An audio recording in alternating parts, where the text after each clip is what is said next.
ada dia seorang istri, dia memiliki suami yang udah memiliki 3 anak. Oke, suami 3 anak ya? Oke. Dia memiliki suami dan memiliki 3 anak yang masih kecil-kecil. Terus dari dulu itu memang suaminya tuh suka berselingkuh. Nah, si suaminya ini lama-kelamaan dia ingin memiliki atau menikahi si Will-nya ini nih, selingkuhannya. Selingkuhannya, oke. Nah, si istri, sang istri itu nggak rela gitu ketika rumah tangganya hancur gara-gara ini ya, si istrinya, si pelakor itu tadi ya. Nah, gimana sih caranya biar si istri ini tuh bisa mempertahankan rumah tangganya dengan suaminya gitu? Apa sih yang harus dilakukan gitu, Kang Nur? Oke, kalau kita ngomongin soal hubungan rumah tangga ya, contohnya seperti tadi kasusnya, ini berarti kasusnya wanita ya, kasusnya wanita. Kalau kita bicara soal kasus perselingkuhan ya ada 2 faktor memang faktor ketagihan dari sang pelaku, baik itu yang di sini berarti tadi suami, ya. Kemudian faktor yang kedua adalah dari istrinya sendiri. Nah, saya pernah kemarin itu ada berita viral ya soal wanita yang mengajari tentang 5 cara merebut suami orang. Oh iya, yang pelakor ya? Ya, gimana caranya menjadi pelakor? Nah itu. Itu kalau saya petik hikmah dari situ kan itu suatu tips-tipsnya itu sebenarnya tips ya bagaimana caranya supaya menjadi istri yang baik kan gitu. Namun banyak orang yang menyalahartikan soal itu. Nah sebenarnya kasus perselingkuhan ya memang seperti itu. Kalau tidak dari si wanita ya dari si suami. Kalau memang si wanita nggak ada masalah, artinya dia memang sepenuhnya menjadi seorang ibu dan seorang istri yang baik, berarti kita lihat dari si suami. Nah, maksud yang tadi adalah soal ini apa tadi? Ketertarikan. Nah, kebiasaan. Mungkin sebelum menikah memang dia sudah ada kebiasaan berselingkuh. Nah, itu biasanya terjadi memang karena faktor-faktor tertentu lah. Kita itu urusan pribadi seorang biasanya berbeda-beda. Nah, kemudian kalau kita bahas mengenai bagaimana supaya rumah tangga ini tetap utuh. Dan memang suaminya tadi sudah memiliki hobi selingkuh dan dia memang berniat untuk menikahi selingkuhannya. Ya kalau kita diartikan ya gini, berarti kita lihatnya memang istrinya ini pengennya yang bagaimana? Apakah pengen supaya si pelakor ini lepas dari si suaminya atau memang dia harus ikhlas? Karena memang itu suatu kebiasaan si suami. Karena gini, kalau suatu karakter itu susah untuk dirubah ya. Karakter suatu kebiasaan ataupun itu istilahnya ketagihan ya. Itu kan memang susah untuk dirubah. Jadi kita lihatnya ke situ dulu. Nah, kalau ingin kita pertahankan mengenai rumah tangga, ya bagaimanapun tetap diskusi, tetap komunikasi satu sama lain diperlukan itu ya. Kalau kita meranahnya ke cara spiritual, ya bisa menggunakan berbagai ilmu spiritual. Contohnya adalah ilmu pelet atau ilmu pengasihan. Nah, kalau dari kasus mengenai perselingkuhan ini untuk mengutuhkan rumah tangga, itu banyak kalau dari saya itu banyak teman-teman tuh yang lebih menggunakan untuk ajian pengikat. Jadi ajian pengikat. Artinya bukan masalah memutuskan antara si suami dengan pelakornya, tapi lebih mengikat supaya si suami ini tetap kekeh sama si istri. Gitu. Jadi nanti secara perlahan itu akan otomatis dia sadar dengan sendirinya. Gitu. Karena kalau kita fokusnya adalah untuk memutus ya hubungan antara si suami dengan si pelakor, suami ini walaupun balik ke istri dia nggak akan tulus ataupun nggak akan serius. Gitu. Jadi istilahnya dianya sekedar memutus saja. Kalau tapi dia niatnya untuk mengikat kembali supaya tidak gampang tergoda, supaya tambah sayang, tambah cinta maksud saya, dia akan kembali dengan sendirinya. Berarti ini ya Mas ya, memang itu harus ada komunikasi 2 arah ya antara suami dan istri, maunya kayak apa ya. Tapi gini, kalau misalnya si suami ini memang benar-benar mau menikahi sama Will itu, tapi istrinya juga nggak rela gitu, sama-sama masih keras kepala gitu loh Mas. Apakah dengan misalnya tadi ya Kang Nur bilang menggunakan pengikat misalnya gitu.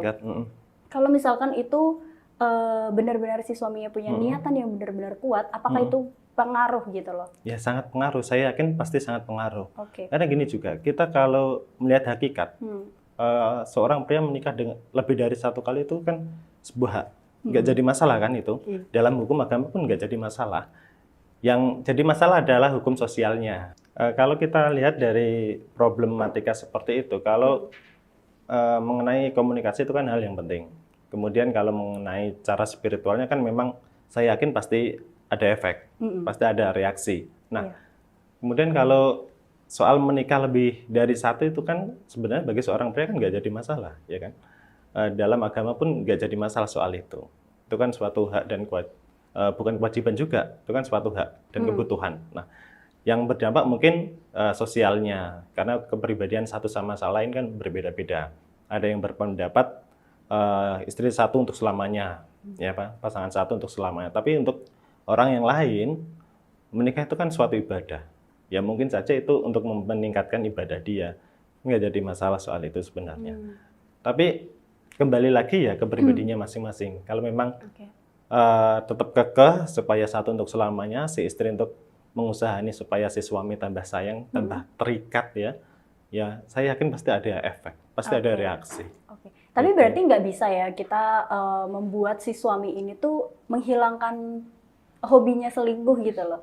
Kalau suatu karakter itu susah ya, susah dirubah. Hanya saja ketika nanti sudah kembali ya, kita fokusnya adalah bagaimana caranya suami kita ini tambah sayang, tambah cinta sama kita. Nah, mengenai dia nanti hobinya, karakternya bagaimana, itu nanti akan berubah dengan sendirinya.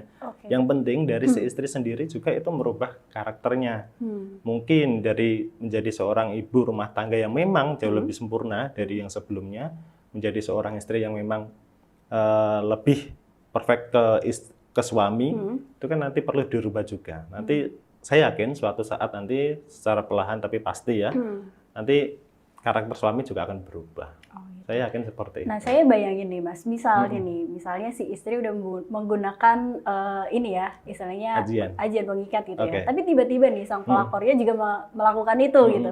Itu kan istilahnya ditarik dua-duanya kan. Nah, itu gimana tuh? Maksudnya efek ke suaminya gimana? Nggak ada reaksi gimana? Saya pernah buat satu konten ya di video saya.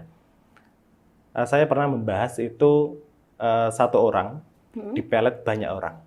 Wah. Tidak akan menimbulkan reaksi.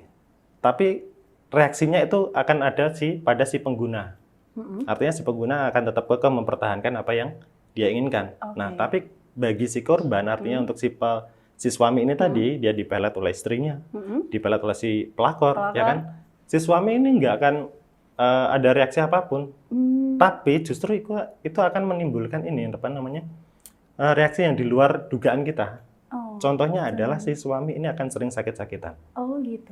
Ya. Kemudian yang kedua, mungkin saja ini yang paling buruk adalah si suami akan gampang sekali untuk ini berhalusinasi, seperti orang kerasukan lah, seperti itu.